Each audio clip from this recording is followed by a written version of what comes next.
Hey loves, my name is Amber, welcome to my channel, and today we're going to be discussing the book Choke by Chuck Palahniuk. Now, if I'm being 100% honest, Choke is quite frankly fucking bizarre. And if you happen to be familiar with Chuck Palahniuk's work at all, you'll know that that's definitely a common theme throughout his work. This is personally the first book that I've happened to have read by him, but he does happen to have like a wide variety of different titles.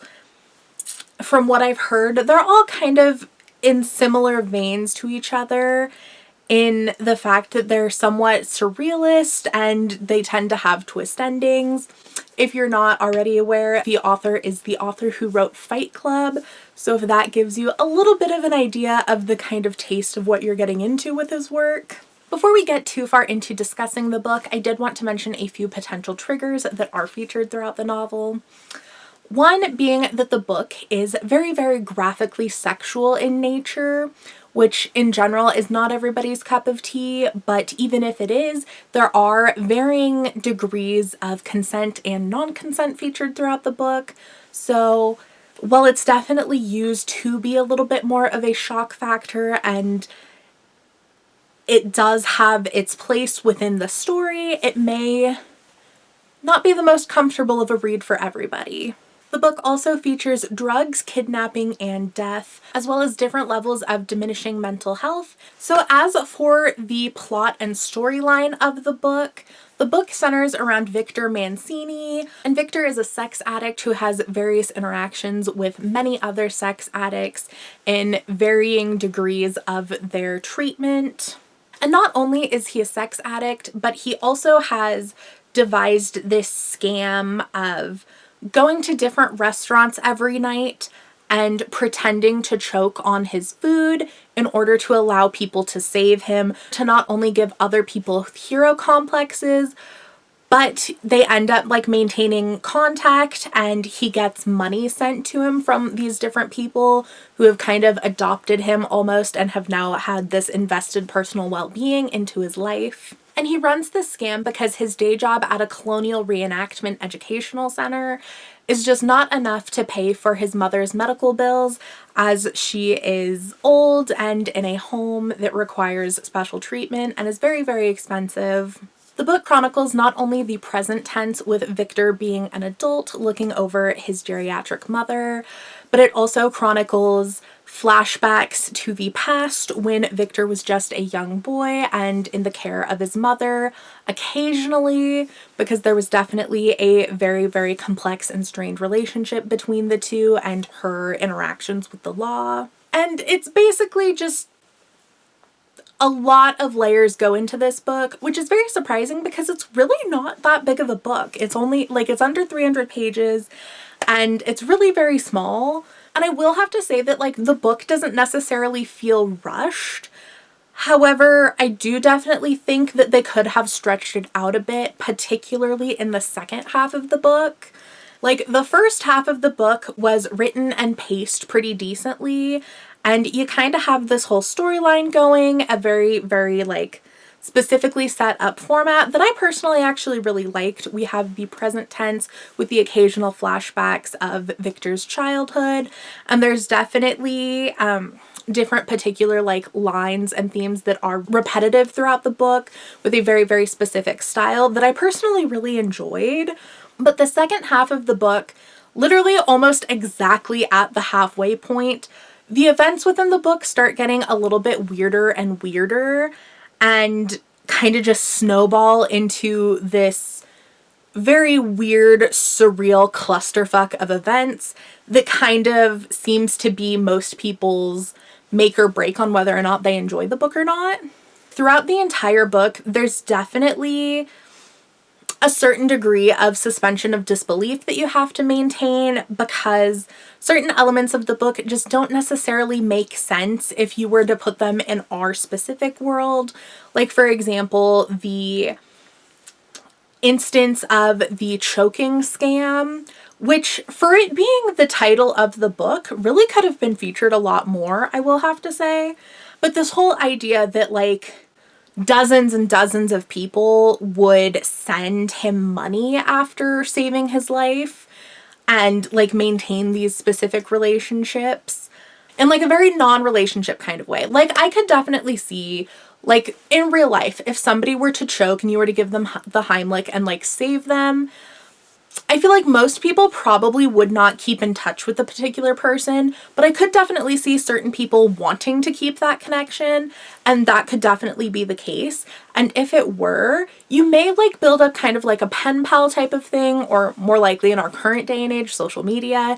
This was definitely a bit of an earlier precursor to social media days, so it makes more sense that it's like over letter writing and cards and things. But I feel like it would definitely be like a more mutual, like pen pal type of relationship, where this is definitely more like people send him money and checks and things.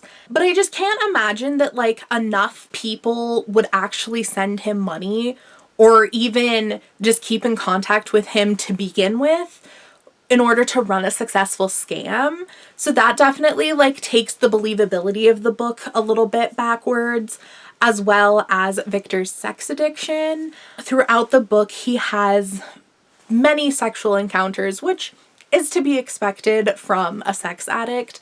However, the way that they happen is very, very casual and spontaneous and with just about anybody. And in like a real life modern society, it's really not that easy to like find so many casual fuck buddies. Like sure, in the era of Tinder, absolutely, like if that's what you're looking for, but there are so many people just within his day-to-day life that are more often than not seeking it from him. It's not even like him seeking it out, at least as far as the book's written and framed. Now obviously whether or not that's actually how the events transpired or not is up to the reader's interpretation, because the book is suggested to be very, very similar to a chronicling of, you know, his life and sexual exploits that Victor is keeping as part of his fourth step with the addiction recovery.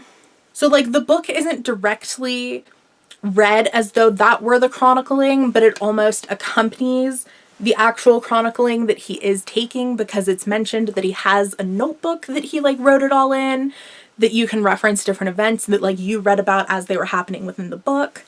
It's a lot. But my point to that was just that like sex in the way that it's presented in the book is definitely not something that is very, very common in how that happens in real life. So that kind of takes you a step back out of the believability as well. But I almost have to wonder if that was a very active intent of the author, because there's also another element to the story that I am going to keep more vague because I don't want to give away the twist ending of the book.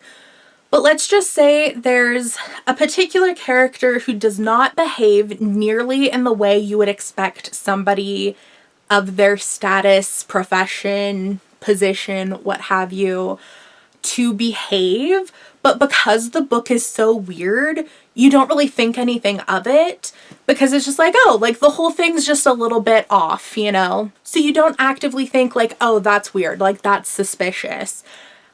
And it paid off, because when it came time for the twist ending, it felt like a full fucking slap in the face, as opposed to like, had the rest of the book been more normal with the exception of this particular character, I would have been like, oh, that's suspicious, you know, that's weird. And then the twist ending would have been like, oh, okay, I could see something coming. But as like the narrative stood, I was so taken aback when we finally got that twist. It was just like I straight up like texted my friend immediately, because I am actually reading this book at the recommendation of a friend of mine who gave me her copy, and I literally just immediately texted with like the bug eye emoji, and she was like, right? And she was like, yeah, that's definitely like the best twist ending of the book, which she was definitely right about, because like following that point, the rest of the book just got weirder and weirder, but without there being so much of a point and without it feeling like it had very much of a payoff. Like it kind of just turned into a clusterfuck of weird, and then it ended. And it was kind of like, okay. It was very much like, all right, like, we see where you were going with that, but the ways and the things that you used to get there were definitely a choice. Just the entire book was so odd that it was like, we really did not need a lot of this information for the point to have driven home in the same way. But alas, it's written how it was written. And I know that that's so vague, and I'm trying to like figure out how I can explain it without being too terribly graphic or without giving too many spoilers of the book away. And I really don't think there is a particular way to do that. I do think that overall the book was written fairly well. I did really, really like the writing style, especially if this is Palahniuk's like signature style, which I do have to assume that it is, because while this is the only book of his that I've read, I have seen the movie Fight Club many, many times, and the narrative styles are very, very similar. And I have heard through the grapevine that like the film is a decent adaptation of the book. So I have to assume that like the narrative style was very heavily inspired by the original narrative style of the book. And at the end of the day, the book definitely got the point that it was trying to make across.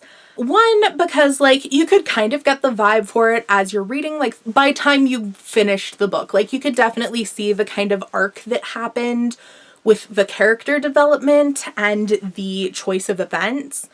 But also within the last chapter, it's also kind of very explicitly stated. I don't know if I would go so far as to saying that it was like a really good book. Not that it's not, just because of some of the content throughout the book. It definitely has a very, very specific audience for it, and I could definitely see it alienating a majority of people. So, you know, by my standards, it was fairly decent. I don't know how much I would recommend it, or like to how many people I would personally recommend it to, because again, very specific audience, but for those who are into dark humor, who are into satire, who are into, you know, somewhat surrealist kind of vibes. Overall, fairly decent book. I'd probably read it again. It was written well. It's fucking weird. It's a little bit gross if I'm being honest. So take that for what it is. But anyways, thank you guys so much for watching. I had a blast hanging out with y'all. Peace.